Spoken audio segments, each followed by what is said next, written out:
Hey guys, and welcome to another video with me, Lima, where today I'm going to be going over what the best, and okay, this is subjective, but I think the best shortcuts that you should have set up for your broken arrow. Now, on a standard QWERTY keyboard, which is the one that I'll be covering today, you've got the left side marked by the blue and the right side. So the left side is the one we're going to be concentrating on today because obviously you need your right hand for your mouse and this isn't a speed typing exercise.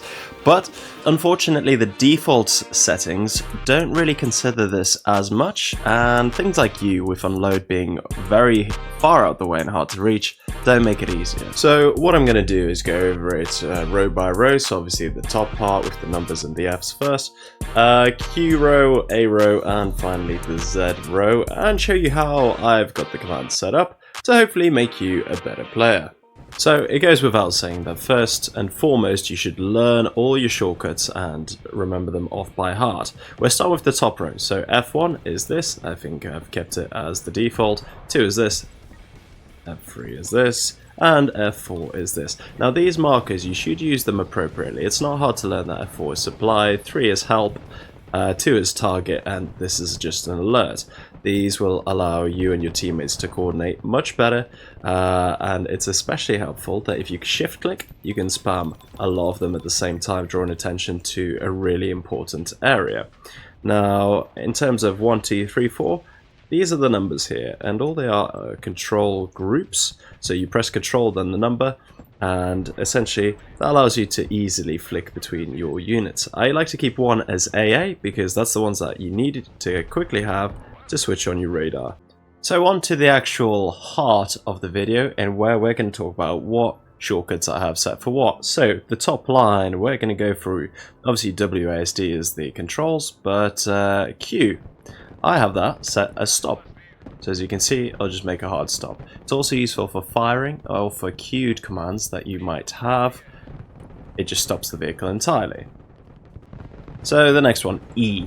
Now I like to set my buttons where the letter kind of helps me remind myself of what the command is. So E is egress or eject. So if I press it, basically as you can see, it is set up for where I want to drop that sniper off. If you double tap it, he just comes out immediately on the spot. Now R I have as reverse, so R is reverse, and that's super useful, especially useful for not so much these light vehicles, but as you can see the vehicle's reversing.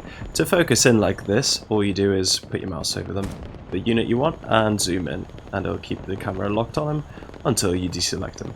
So reverse is super useful for tanks where you want the front armor, which is obviously the thickest, to be facing the enemy. So again, within close reach, so that you can use it quickly. Next up, I have T as in RT, and I don't know why it's direct firing there actually, didn't think the RT could do that, but hey, you set up the fire mission with quick command as T. Similar to this, I have Y next door because it will be a quick command for smoke. Obviously these units are not equipped with it, but it's a bit further away, which is why I don't mind using Y either. Now, the last buttons I have on this top line are the ones that are far away and hence I don't use a lot. U is my paradrop key because it is a bit like unload, and once you actually spawn a paradrop unit in, it will automatically drop them at the position you click on the map. The last key, sorry, is India, which is just a terrain tool. I don't really use it that much, but it might be useful for snipers sometimes. So the next key I have for you is Foxtrot, and essentially that means that instead of just driving directly in a straight line like I'll simulate now, the units will use the road, i.e. the fastest possible mode of transport. So double clicking, by the way, that selects all the same unit of the same type, so I'll send them up that road. As you see, they'll go towards it and along it. Ground fire, so that is G. And what that does is, it's especially useful if there's any enemy in smoke or something like that. That will absolutely annihilate that position and keep firing. So a good one to have. Remember, there's a shortcut also. So next, after G is H, which is hotel, which I remember by calling it hold fire. This is especially useful for snipers when you want them to just be your eyes, but not engage any enemy positions. Now, the last letter I have on the A row is Juliet, and I hardly use that one, hence it's obviously out of reach of the main cards, but it is basically strafing.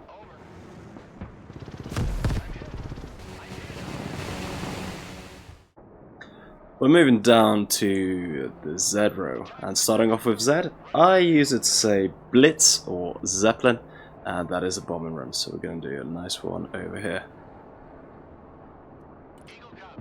Double click to follow the units. Good bombs.